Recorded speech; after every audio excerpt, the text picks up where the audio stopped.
Assalamualaikum warahmatullahi wabarakatuh. Apa kabar semua sahabat? Alhamdulillah, kita masih diberikan kesehatan, masih diberikan kesempatan untuk menjadi pribadi yang lebih baik lagi ke depannya.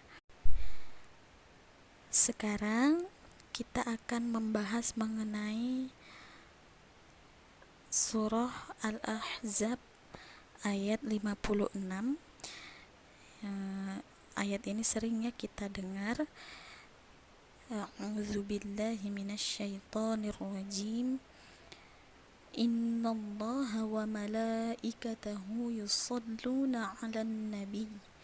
Ya ayyuhalladzina amanu shallu 'alaihi wa sallimu taslima. Sesungguhnya Allah dan para malaikatnya bersolawat untuk Nabi. Nah, di sini ada kata-kata bersolawat untuk Nabi. Allah bersolawat untuk Nabi. Ya, mungkin sebagian dari kita bertanya-tanya bagaimana maksudnya Allah bersolawat untuk Nabi. Ya, jadi hakikat Allah bersolawat kepada Nabi itu adalah rahmat Allah. Ya, Allah bersolawat kepada Nabi sebagai bentuk kasih sayangnya Allah, sebagai bentuk rahmatnya Allah kepada Nabi, bukan sebagai ibadah. Nah, jadi kalau ada yang bertanya kepada sahabat semua, apa sih maksudnya Allah bersolawat kepada Nabi? Maksudnya adalah Allah memberikan rahmatnya kepada Nabi. Jadi solawat Allah kepada Nabi merupakan rahmat bagi Nabi. Sementara di ayat tersebut ada lanjutannya, ya, innallaha wa malaikatahu yusallu. Malaikat juga bersolawat kepada Nabi. Nah, maksud solawat malaikat kepada Nabi itu merupakan istighfar gitu, merupakan ampunan, ya. Lalu bagaimana dengan solawat kita sebagai umat Islam, solawat yang sering kita haturkan kepada Nabi? Nah, kalau solawat kita kepada Nabi itu merupakan doa, ya, dan juga merupakan ibadah. Jadi jangan nanti kita samakan solawat Allah kepada Nabi, solawat malaikat kepada Nabi dengan solawat kita kepada Nabi, itu berbeda, ya. Allah yaitu tidak ada hajatnya. Jadi Allah tidak ada kepentingan terhadap makhluknya, ya. Jadi solawat Allah kepada Nabi itu sebagai bentuk rahmat, bukan sebagai kepentingan kepada Nabi gitu, bukan Allah itu punya hajat kepada Nabi, ya. Jadi Allah itu tidak mengambil manfaat kepada makhluk. Allah itu maha kaya. Kayanya Allah itu Allah tak berhajat, tak memiliki kepentingan sama sekali. Tidak ada Allah mengambil manfaat dari makhluk. Tidak ada Allah mengambil keuntungan dari makhluk. Sekiranya Allah menyuruh kita untuk beribadah kepadanya, itu nanti dikembalikan semuanya kepada kita, karena Allah tidak berhajat sama sekali kepada makhluk. Itu, ya, kalau ada yang perlunya sama yang lain, berarti menandakan masih lemah gitu, ya. Faham ya di sini, ya, teman-teman. Jadi kalau kita sebagai manusia, kita pasti memiliki keperluan kepada yang lain, kepada teman kita. Kita butuh orang lain, kita masih butuh makanan, kita masih butuh orang-orang di sekitar kita. Kita itu menandakan bahwasanya kita itu lemah gitu. Nah, Allah yang mengubah semuanya, Allah yang mengatur semuanya. Kita ini hanya manusia yang fakir, kita fakir ya. Pelan-pelan ya kita belajar mengenai sholawat ini ya. Nah, jadi Allah kan yang menjadikan dia rasul ya. Allah yang menjadikan rasul, mana mungkin dia yang perlu sama rasul, kan begitu ya. Jadi sholawat Allah kepada Nabi itu disebut rahmat, rahmatnya Allah kepada Nabi. Nah, beruntung kalau seorang hamba dirahmati Allah. Apalagi yang lebih hebat dari rahmat Allah coba ya. Yang paling hebat itu adalah rahmatnya Allah, ridhonya Allah. Rahmatnya Allah itu luar biasa. Sampai-sampai kita itu haram hukumnya putus asa dari rahmat Allah ya. La tayasu mir rauhillah. Jangan putus asa dari rahmatku, kata Allah. Jangan putus asa dari rahmat Allah. Nggak boleh kita putus asa dari rahmat Allah. Senantiasa kita berharap rahmat dari Allah. Bahkan kalaulah kita sudah, makom kita sudah tinggi, kita tidak akan ingat lagi sama yang namanya surga, pahala, neraka. Yang kita inginkan cuman rahmat Allah, sayangnya Allah sama kita, ridhonya Allah sama kita. Karena yang namanya pahala atau surga itu makhluk ya. Surga itu makhluk. Tak pantaslah kita berhajat atau beringin kepada makhluk.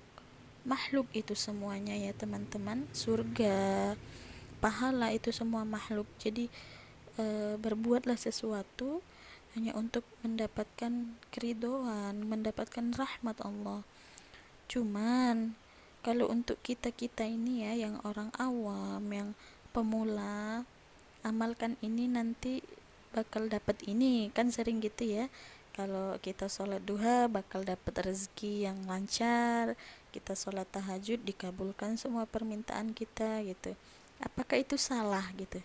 Tidak ya, itu tidak salah. Untuk orang pemula, yang pemula, cuman kalau kita nanti belajar, terus belajar, kita sampai paham, bagusnya itu kita melakukan semua perbuatan bukan karena makhluk. Pahala itu makhluk, surga itu makhluk. Jadi gimana? Putus aja niatnya, putuskan niatnya. Aku mengaji karena Allah, aku mengharap ridhomu ya Allah, aku melakukan ini, aku beribadah karenamu ya Allah, aku mengharapkan rahmat darimu, aku mengharapkan ridho darimu ya. Sehingga tidak nampak kita mengharap yang lain selain rahmat Allah ya. Selanjutnya ada sebagian ulama berpendapat kalau sholawat itu yang datang dari malaikat itu namanya istighfar ya. Tadi udah saya sampaikan. Jadi istighfar, sholawatnya malaikat kepada Nabi itu merupakan istighfar.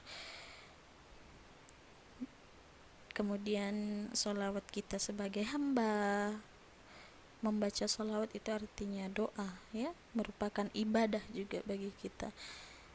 Ditambah itu menjadi ibadah bagi kita, makanya kita banyak-banyaklah berdoa, minta berjumpa sama Rasulullah, berjumpa langsung atau dalam mimpi pun jadi ya. Apa kita bisa nanti memandang wajah Rasulullah? Ya mohonlah kepada Allah agar kita bisa memandang wajah Rasulullah. Makanya saat kita membaca salawat, boleh kita dalam hati berniat, ya Allah, aku ini membaca salawat karena Engkau ya Allah. Udah, niatkan membaca salawat karena Allah saja. Mudah-mudahan aku bisa berjumpa dengan kekasihmu Rasulullah Sallallahu Alaihi Wasallam. Setiap baca salawat begitu kita niatnya ya. Kita niatkan untuk mendapat ridha Allah, agar kita bisa berjumpa dengan Rasulullah minimal dalam mimpi kita. Ya mudah-mudahan Mesti lama kita seperti itu ada rezeki kita berjumpa dengan Rasulullah. Cuman kalau nanti mimpi berjumpa dengan Rasul, bagusnya jangan diomong-omongkan, nanti hilang fadilahnya, karena ria itu ya, riaknya tinggi sekali itu ya. Jadi karena para sahabat itu kalau tidak melihat wajah Rasul ya, kita kan tadi berkeinginan berjumpa dengan Rasulullah minimal dalam mimpi ya. Jadi ini dulu para sahabat kalau tidak melihat wajah Rasulullah itu seperti hampa. Kalau kita melihat wajah Rasulullah itu luar biasa indahnya, lezatnya. Jadi katakan kalau kita memperingati maulid atau banyak baca sholawat, jangan hanya sekedar memperingati dan membaca saja, tapi kita betul-betul yaitu dihayati betul-betul dalam hati. Baca biografi Nabi, tentang kehidupan Nabi itu bagaimana akhlaknya ya. Siapa yang nanti dapat rezeki bertemu dengan Rasulullah Sallallahu Alaihi Wasallam, pada saat itu kalaulah sedang ada masalah, nah saat memandang wajah Nabi itu pasti hilang setengah masalahnya ya. Jadi kalau kita berjumpa Rasulullah dalam mimpi pun jadi ya, dalam mimpi pun udah mantap itu ya, karena tidak sembarangan orang yang didatangi oleh Nabi Muhammad sallallahu alaihi wasallam Rasul ya. Jadi Rasulullah itu sepanjang hidupnya tidak pernah dihinggapi lalat, tidak pernah dihinggapi nyamuk ya, karena saking sucinya Rasulullah itu, karena beliau merupakan makhluk yang paling mulia. Nah, kalau sahabat di sini pernah dihinggapi lalat atau nyamuk?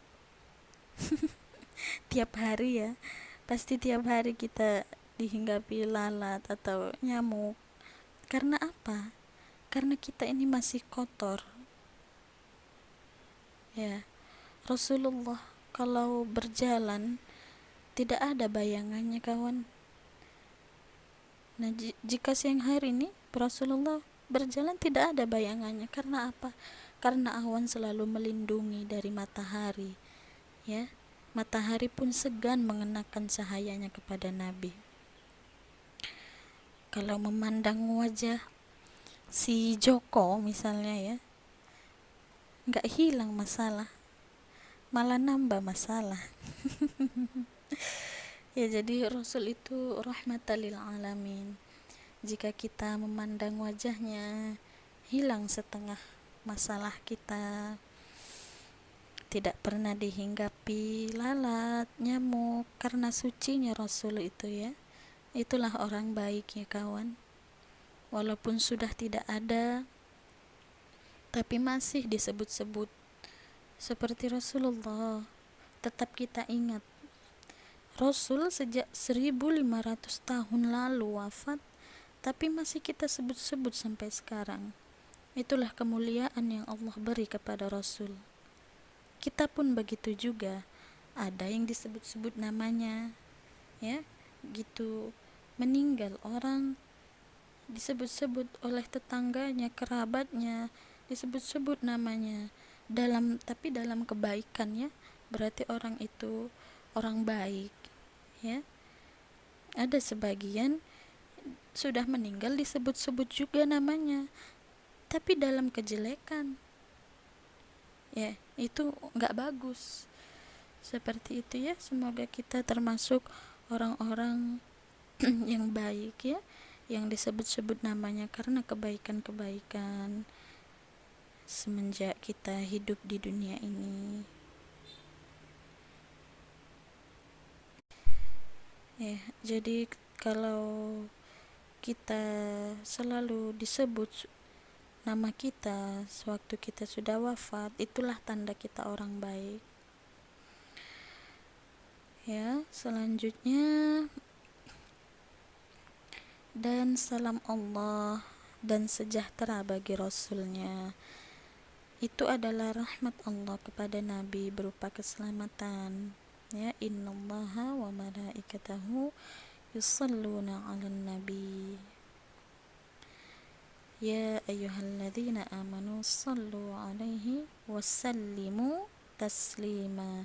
Dan salam Allah dan sejahtera bagi Rasulnya. Makanya kita dalam masalah kehidupan ini mesti membiasakan yang namanya salam itu, ya. Ya, mesti yang membiasakan namanya salam. Banyak ya kelebihan memberi salam. Di antaranya bersalaman dengan orang yang menuntut ilmu, maka diharamkan Allah tubuhnya atas api neraka. Makna salam yang pertama berarti berjabat tangan, ya. Kita bersalaman dengan sesama mahram kita, ya, sama muhrim kita. Bersalaman dengan orang-orang dalam satu majelis ilmu, maka diharamkan Allah tubuhnya atas api neraka. Nah, ini kita berjabat tangan dengan orang-orang alim, apalagi kalau kita selesai mengaji, selesai menuntut ilmu, diharamkan Allah tubuhnya atas api neraka. Kemudian berjabat tangan, apalagi dia itu saling memberi salam, ya. Berjabat tangan, kemudian saling memberi salam, assalamualaikum, maka diampunkan Allah dosanya sebelum ia berpisah dari tempat itu. Jadi begitu banyak keutamaan memberi salam, ya teman. Yuk, ini yang harus kita budayakan, ya, sebagai orang Islam. Mau dimanapun kita berjumpa dengan orang Islam, maka berilah salam. Di samping jati diri kita sebagai orang Islam, itu juga merupakan doa kepada sesama.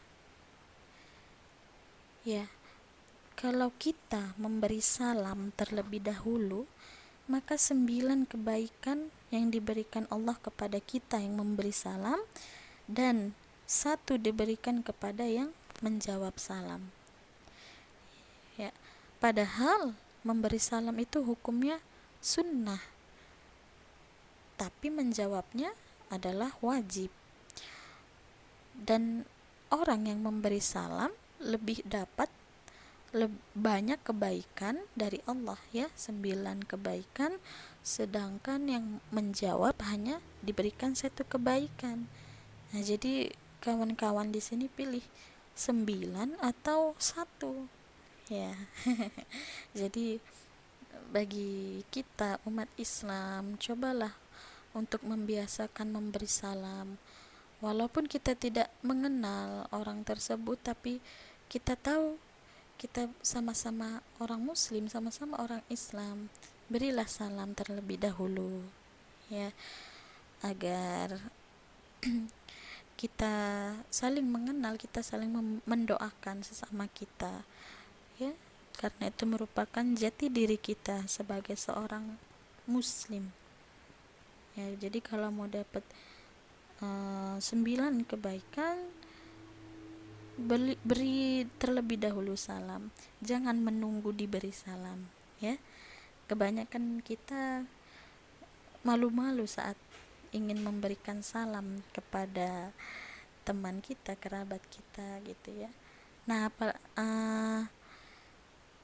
apalagi kalau kita memberi salamnya secara lengkap, ya, assalamualaikum warahmatullahi wabarakatuh.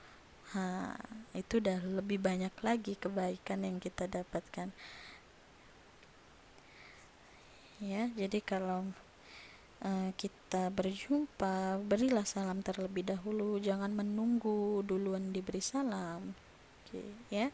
Berjumpa dengan saudara, beri salam, assalamualaikum, 9 kebaikan kita dapat, masya Allah, ya. Jadi dalam Islam itu begitu banyak kemudahan yang Allah beri, begitu banyak ibadah-ibadah yang sepertinya kecil namun dampaknya itu sangat luar biasa, ya.